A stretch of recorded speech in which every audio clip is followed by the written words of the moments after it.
때문에 하나님께서 그들을 부끄러운 욕심에 내버려 두셨으니 곧 그들의 여자들도 순리대로 쓸 것을 받고 영리로 쓰며 그와 같이 남자들도 순리대로 여자 쓰기를 버리고 서로 향하여 음욕이 부릴 듯하며 남자가 남자와 더불어 부끄러운 일을 행하여 그들의 그릇됨에 상당한 보응을 그들 자신이 받았느니라. 세상에 일어나는 모든 일에는 증상이 있습니다. 예를 들어서 감기 몸살에 걸리게 되면 증상이 어떻게 나타나죠? 막 고열이 나거나 또 여기저기 아프거나 막 그렇게 되죠. 기침도 나고. 감기가 걸리게 되면 그런 증상들이 일어납니다. 그리고 갑자기 일을 하는데 허기가 막 나요. 그러면 증상이 어떻습니까? 식은땀이 막 나죠. 정신이 혼미해지고 가만히 일어서 있는 것도 힘들어지게 됩니다. 그때는 뭐라도 막 드셔야 되는 거예요. 그래서 한 20분 정도 지나고 나면 허기가 사라지게 되죠. 이처럼 모든 일에는 증상이 따릅니다. 그런데 신앙도 마찬가지예요. 영적인 일도 똑같습니다. 예를 들어서 지금 본문에서도 죄를 다루고 있지만 죄도요, 우리가 그 죄를 짓고 나면 증상이 나타나요. 먼저 영적으로 타락하게 되죠. 지금 우리가 계속 말씀을 살펴보고 있듯이 죄가 우리의 마음에서부터 일어나게 됩니다. 마음에서 죄가 시작이 되어지고 그렇게 되면 이제 우리의 영혼과 정신이 타락하게 됩니다. 변질되게 되죠. 그렇게 되면은 이제 어디로 이게 퍼져갑니까? 우리의 육신을 더럽히게 되고 결국 이것이 또 가정을 파괴하게 되고 결국에는 사회적으로까지 타락이 일어나게 돼서 사회적 문제가 되는 거죠. 이런 증상들이 계속해서 커져가는 겁니다. 그래서 오늘 본문 26절에 보게 되면 부끄러운 욕심이다 이렇게 되어 있죠. 성적인 타락을 이야기해요. 우리가 죄를 범하게 되면 반드시 육체가 더러워지게 되고 비윤리적이고 비도덕적인 삶으로 우리의 이 정상적인 삶이 타락되어지고 변질되게 됩니다. 그러니까 죄를 우리가 가지게 되면 성적인 타락이 일어나게 될 만큼 육신이 더러워지면서 상식적이지도 않고 도덕적이지도 않고 거칠어지는 그런 외향적인 모습들이 생활 속에서 드러나는 증상으로 나타나게 되는 것입니다. 다시 말해서 영적인 타락이 반드시 공동체 안에서 도덕적 타락으로 드러나게 되는 거예요. 그래서 우리가 성도로 살지만 틈틈이 이 교회라는 공동체 안에서도 주변의 성도님들을 보게 될 때 간혹 어떤 분들이 좀 상식에 안 맞게 행동을 하거나 부도덕한 모습을 보인다면 그것은 필히 먼저 영적인 문제가 그분의 삶에 있다는 것을 우리가 꼭 알아야 되는 것입니다. 그래서 오늘 본문에 보게 되면 지금 하나님께서는 이방인들을 향해서 진노하고 있죠. 삶의 특징이 어떤 것입니까? 첫째는 뭐니 해도 하나님을 부정한 것입니다.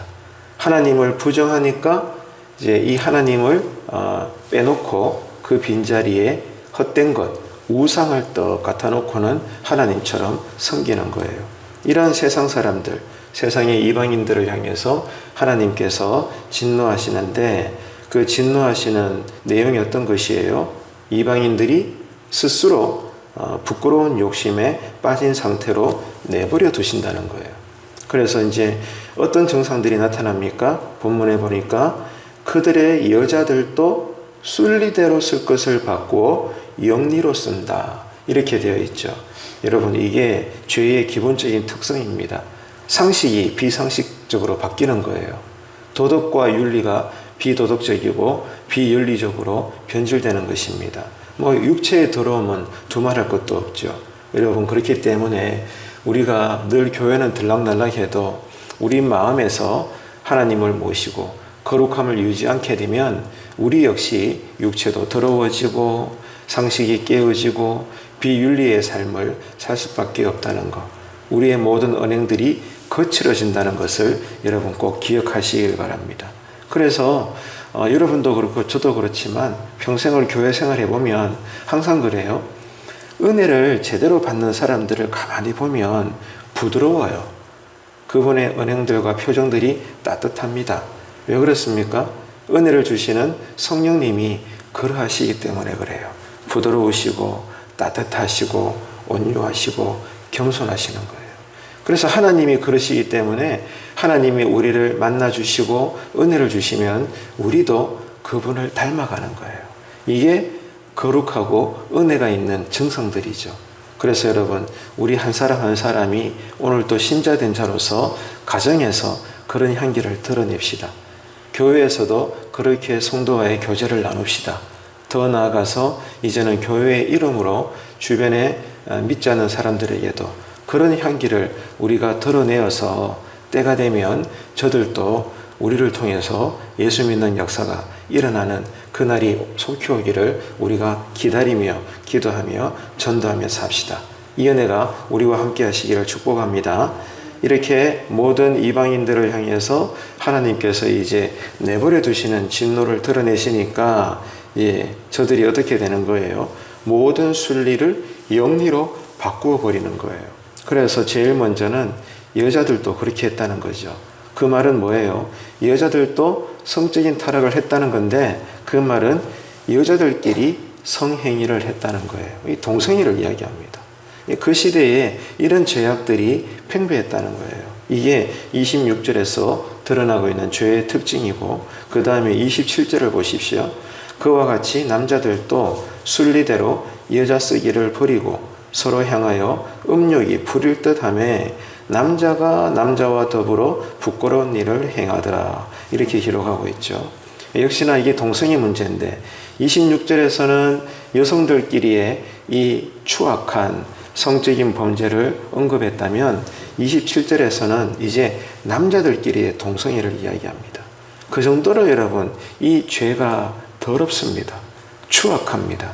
그렇기 때문에 우리 신자들은 늘 말씀의 은혜를 사모하면서 사람이 아니라 그 사람에게 자꾸 깃들려고 하는 죄를 미워하고 죄를 여러분 대적하시고 죄를 피하며 사시는 그런 은혜가 오늘 또 우리에게 가득하게 되기를 축복합니다. 그래서 남편과 아내로서 하나님의 허락하신 바대로 이렇게 나누어야 될 한 몸으로서의 성행위가 이제 이 죄가 들어옴으로 순리가 깨어지고 나니까 어떤 비참한 일이 우리 사회에서 일어나요? 여자가 여자끼리, 남자가 남자끼리 이렇게 하지 말아야 될 몸을 썩는 일이 일어나더랍니다. 이게 여러분 사회적으로 임하는 죄의 현상이라는 거예요. 얼마나 심각한지 몰라요. 그래서 오늘 본문에서도 26절과 27절에 그런 죄의 증상들을 기록하고 있는데 이것을 심각하게 지금 기록하고 있거든요.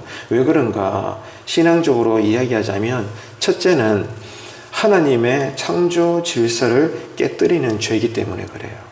이 동성애라는 것, 부부 사이에 하나님께서 아름답게 허락하신 성적 행위가 깨어져 가지고 이 순리를 영리로 바꾸어 가지고 여자가 여자끼리, 남자가 남자끼리 혹은 남녀가 섞이더라도 부부가 아닌 다른 외간 여자와 외간 남자와 몸을 썩는 상당히 비윤리적이고 비도덕적인 것이 사회적으로 넘쳐났다는 거예요. 하나님이 이렇게 되시기까지 그들을 방치하셨다는 겁니다. 그 정도로 여러분 사회성이 깨어진 그러한 죄를 이방인들이 저질렀다는 거예요. 그래서 이게 왜 심각하냐? 하나님께서 세우신 창조 질서가 위반되어진 것이고, 두 번째는 방금도 말씀을 드린 것처럼 하나님이 거룩하게 하신 부부간의 이런 성적인 생활도 더러운 것으로 바꾸어 버렸다는 거예요. 이게 여러분 오늘 성경에서 분노하고 있는 것입니다. 하나님이 거룩하게 하신 것, 하나님께서 지정하신 질서를 죄가 들어오니까 다 그냥 막 깨어져 버리는 거예요. 엉망이 되어 버리는 거예요. 무질서하게 되는 거예요. 여러분 한번 들어보세요. 하나님이 주인 되시면, 하나님이 우리에게 다스려 주시고 은혜를 주시면 창세기를 읽어보세요. 하나님이 온 우주 만물을 지으시고 이 지구 땅덩어리를 만드시사 그 다음에 어떻게 해서요? 땅이 혼돈하고 흑암이 깊음 위에 있고 모든 것이 무질서했는데 성령님께서 하나하나 질서를 잡아가시잖아요. 질서를 잡아가시고 있어야 할 곳에 있게 하시고 없는 것에는 없게 하시고 모든 것들이 창조의 질서에 따라 모든 공허하고 모든 흑암과 깨어지고 무질서한 것들이 하나 둘씩 아름답게 질서를 잡아가시면서 창조하시는 것이 하나님이십니다. 창세기 때나 지금 여러분 21세기나 똑같아요. 하나님은 변치 않아요. 그래서 하나님이 우리 가운데 좌정하시면 가정의 질서가 잡힙니다. 그리고 우리 교회에 진실로 하나님께서 주인이 되셔서 경배의 대상이 되시면 교회 안에도 질서가 잡히는 거예요. 오해가 없고 평안이 있고 신자 간의 위로가 있고 나눔이 있고 신앙이 외롭지 않고 아멘이십니까? 이런 질서의 은혜가 가득한 거예요. 하나님이 우리 중심에 계시고 우리가 정말 하나님만 바라보고 하나님만 섬기게 되면 이런 질서의 은혜의 샬롬의 복이 우리에게 충만합니다. 근데 죄가 주인 되어 가지고 우리 마음에 들어와 영혼을 타락시키면 모든 것들이 깨어지는 거예요. 순리가 영리로 바꿔버리게 되는 겁니다. 그래서 질서가 없고 모든 것들이 무질서해져서 특별히 하나님께서 허락하신 성과 이 가정의 질서가 박살나버리는 거예요. 그렇게 되면 여러분 어떻게 됩니까? 가정이 깨어지면 사회가 깨어지는 거예요. 사회가 깨어지면 세워진 사회 속의 교회들이 온전하겠습니까? 교회도 그냥 박살나는 거예요. 그러면 지체된 성도들이 신앙생활 되겠습니까? 안 되는 겁니다, 여러분. 이게 바로 죄의 심각성이에요. 그 조그마한 죄가 우리의 마음을 더럽히는 순간 바로 잡지 않으면 여러분 죄가 모든 사회를 뒤집어 버리는 거예요. 그래서 구약에 소돔과 고모라를 하나님께서 멸하셨잖아요. 얼마나 그 땅에 죄가 천걸했으면 하나님이 기다리시다가 참다 안 되어서 하나님의 때가 되었을 때 여러분 이 소돔과 고모라 그 시대의 강남이었고 가장 복받은 환경의 땅이었지만 하나님께서 여러분 이 하늘의 불로 모든 것들을 소멸시켰잖아요. 그런데 그렇게 되기까지 창세기를 읽어보게 되면 사람들이 어떻게 행동했어요? 적극적으로 동성애를 즐깁니다. 남자가 남자끼리 성행위를 하고 자기들끼리 그렇게 적극적으로 사악한 짓을 하다가 만족이 안 되니까 이번에는 롯의 이 자녀들, 딸들도 막 훔치려고 말이죠. 그렇게 길을 쓰는 그런 흉악한 모습들이 대표적으로 창세기를 통해서 성경에서 언급되고 있잖아요. 이 정도로 여러분 죄는 적극적입니다. 죄는 거칩니다. 죄는 모든 것들을 순리적인 것을 영리적으로 바꾸어 버리는 거예요. 그래서 죄의식이 없어요. 처음 이 죄가 살짝 올라올 때는 우리가 이 죄를 느끼게 될 때는 우리 생각 속에 죄의식도 있고 부끄러움도 있고 두려움도 있고 아님을 알면서도 자꾸 유혹받을 때 우리 마음속에 선한 마음과 악한 마음이 함께 싸워가지고 어느 정도는 동등합니다. 하지만 이게 죄가 다스려지지 않게 되면 나중에는 죄가 점점 커져서 이제는 죄의식도 없고 죄책감도 없고 오히려 적극적으로 그 죄를 즐기는 거예요. 마약과 똑같은 거예요. 처음에는 이 정도 죄만 즐겨도 상당히 유혹스러웠는데 나중에는 이게 둔감해져서 만족이 안 되는 거예요. 더 큰 죄를 지어야 돼. 더 악한 생활을 즐겨야 돼. 나중에는 아무것도 눈에 안 보입니다. 적극적으로 죄를 즐기고 찾아가는 겁니다. 이게 여러분 죄의 심각성인 거예요. 그래서 하나님은 이것을 아시고 어떻게 해서라도 죄를 떠나라. 복 있는 사람은 어떤 사람이에요? 죄인의 길에 서지 않고 오만한 자의 자리에 앉지 않고 오직 여호와의 율법을 즐거워하여 그 말씀을 주야로 묵상하는 자로다. 아멘이십니까? 오늘도 여러분 어떤 상황에서도 말씀과 데이트하시고 하나님만 바라보시고 죄를 떠남으로 죄를 이기시는 그 역사가 여러분의 마음과 생각에서부터 일어나게 되기를 주님의 이름으로 축복합니다. 그래서 여러분 오늘 26절과 27절에 우리 개개인적으로는 사실 일상적으로 일어나지 않는 사실 남의 이야기 같죠. 하지만 시대적으로 볼 때는 분명히 옛날 때부터 사회적으로 큰 문제가 되었던 그런 성적인 타락을 위시한 모든 비도덕한 죄의 증상들을 지금 성경이 언급을 하고 있는 거예요. 그래서 중요한 것은 이겁니다. 성령이 임하지 않으면 은혜가 우리를 다스리지 않으면 어떻게 될까요? 죄가 우리를 다스립니다. 아무리 우리의 몸뚱아리가 기독교라는 그냥 우리가 종교적으로 습관이 되어서 그냥 관습적으로 교회를 들락날락 할 수는 있지만, 그러나 이 말씀의 권능이, 성령의 역사가 오늘 또 우리의 마음과 영혼을 다스리지 않게 되면 반드시 죄가 여러분들을 다스립니다. 둘 중에 하나예요. 오른쪽이냐 왼쪽이냐 둘 중에 하나라고요. 찹든지 덥든지 둘 중에 하나지 중간에 회색지대는 없다는 겁니다. 이게 성경의 일관된 가르침이에요. 여러분, 그래서 두 가지 중에 하나만 생각했어요. 내가 지금 믿음이 살아있는가? 아니면 죽었다는 거예요. 둘 중에 하나거든요. 그래서 여러분, 오늘 이 새벽에도 나오신 새벽 성도 여러분, 주님의 이름으로 축복합니다. 정말 여러분 마음에서부터 성령의 향기가 막 올라오시는 그러한 생각들이 되시기를 축복합니다. 그래서 오늘 또 뭘 하든지 간에 매사에 최선을 다하십시오. 하지만 그 가운데 믿는 자로서의 신실한 이 하루의 삶을 사셔서 누가 보더라도 저 사람만 보면 주님을 보는 것 같고, 누가 보더라도 그 사람을 보면 주님이 생각나고, 그런 사람이 되시기를 축복합니다. 저도 옛날에 고등학교 시절에 지금도 생각나요. 함께 교회 다니던 아이들이 많았는데, 사랑하는 후배 녀석이 있었는데, 제가 그 아이를 보면 볼 때마다 예수님이 생각나더라고요.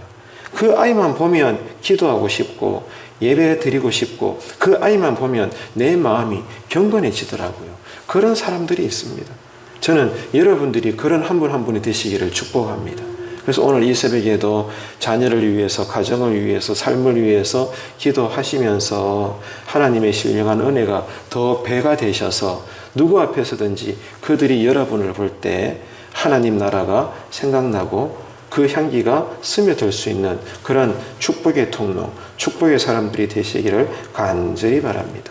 여러분, 그래서 오늘 이 본문에 보게 되면 하나님께서 세상 이방 사람들을 향하여 진노하시사 저들이 짓고 있는 상태대로 내버려 두시는 하나님 유기의 진노를 드러내시는데, 자, 그 다음에 보니까 상당한 보응을 저들이 받았대요. 하나님이 진노하시니까 저들이 보응을 받죠. 그런데 그 보응이 상당하다는 거예요. 이게 어떤 걸까요? 예를 들면 심한 죄책감이나 절망감을 느끼게 되면서 정신적으로 형벌을 받는 거예요. 죄를 범하게 되면 그들도 압니다. 내가 지금 잘못된 삶을 살고 있다는 거. 겉으로 표를 안 낼 뿐인지 본인은 알아요. 왜 모르겠습니까? 죄는 의도적으로 짓는 건데. 그래서 겉으로는 아닌 것 같아도 그의 마음은 아는 거예요. 내가 이렇게 살면 안 되는데, 내가 중독되었구나, 내가 이러면 안 되는데 알면서도 이제는 거기에서 못 벗어나는 거예요, 여러분. 이게 하나님의 진노의 보응입니다. 그래서 죄를 짓는 자는, 죄로부터 다스림을 받는 자는 이게 아닌데 알면서도 자꾸만 죄의 노예로 떨어지게 되는 거예요. 이게 형벌이라는 겁니다. 그래서 죄책감에 빠지게 되고 낙심하게 되고, 내 인생은 이렇게 타락으로 살다가 끝나는구나 절망하게 되고, 다시 말해서 정신적이고 영혼적인 형벌을 받게 되더라 이겁니다. 더 나아가서 성적인 타락 같은 경우는 더 그렇지만 방탕한 성생활로 인해서 무서운 성병에도 걸리게 되는 상당한 보응을 받게 되는 거예요. 그러니까 모든 죄의 대가에는 하나님의 심판이 있음을 여러분 꼭 기억하시길 바랍니다. 우리의 영혼이 죽고요, 우리의 정서도 죽고요, 우리의 육체도 병드는 거예요. 그렇게 되면 가정이 여러분 온전하겠습니까? 가정도 가족들이 박살나는 거예요. 한 가정 안에 여러분 우울증 환자가 있으면요, 그 사람만 피폐된 게 아니에요. 같이 살아가는 한 지붕 안에 정상적이던 식구들도 똑같이 나중에는 정신적으로 문제가 생기는 거예요. 이해가 되시죠? 그만큼 여러분 가족 자체가 깨어지는 겁니다. 그러니까 교회도 하나의 가정이잖아요. 예를 들어서 여러분 한 분 한 분 중에 누군가가 영적인 병자가 있다. 그분만의 문제로 끝나는 게 아닙니다. 이게 교회로서 잘 다스려지지 않게 되면 나중에는 함께 교회 생활하는 건강했던 우리 성도들의 식구들도 여러분 그 신앙의 문제가 생겨버리게 되는 거예요. 나 한 사람의 신앙 문제가 교회 전체의 신앙 문제로 변하게 되는 것입니다. 확대되는 거예요. 이게 작은 문제가 아닌 거죠. 그래서 성경은 뭐라고 기록해요? 특별히 교회라는 신앙 공동체 안에 누룩들을 제거해 나가라는 거예요. 그래서 교회는 여러분 지도력이 있어서 리더십이 있어서 죄를 다스릴 줄 알아야 돼요. 그저 인간적으로 좋은 게 좋은 것으로 눈 감아주고 아구 예예 그냥 여러분 이래서는 안 되는 겁니다. 정말로 관계는 잘 끝까지 맺어나가되 그러나 순간순간 너와 나 사이에 누구든지 간에 말씀에서 빗나가고 뒤처지고 은혜에 함께하지 못하고 게을러지고 서로에게 본이 되지 못하고 그런 심령들이 있으면 교회 지도자들은요 가만히 계시면 안 돼요.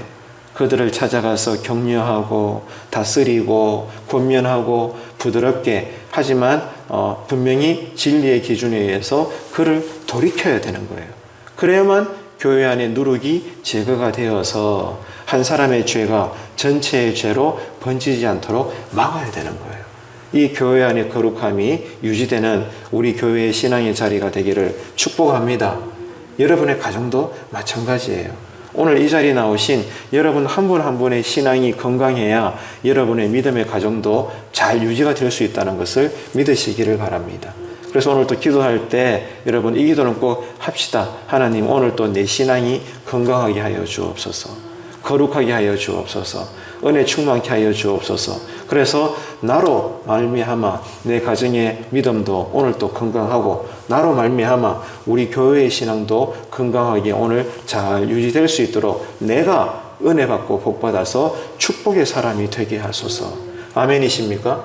그런 순리대로 사는 하나님의 나라의 백성이요 하나님의 자녀가 되시기를 여러분 주님의 이름으로 축복합니다. 자, 여러분 정리합시다. 죄가 시작되어지면 그 죄를 우리가 다스리지 않으면 죄가 우리를 다스릴 뿐입니다. 어떻게 흘러가요? 우리의 마음이 병들고 영혼도 타락하고 더 나아가서 이 육신의 삶도 더러워지고 우리의 삶도 비도덕한 삶으로 변질될 수밖에 없다는 것. 그렇게 되면 가정도 깨어지고 사회도 박살납니다. 교회도 무너지게 되어 있는 거예요. 그러니까 작은 불씨 하나가 산을 태워버리고 마는 것입니다. 여러분 이 사실을 꼭 기억하시고 오늘 또 예수 이름으로 여러분 마음속에 오늘 또 기도하실 때 부정적인 감정이 느껴진다면 예수 이름으로 대적하십시오. 물리치십시오. 선포하십시오.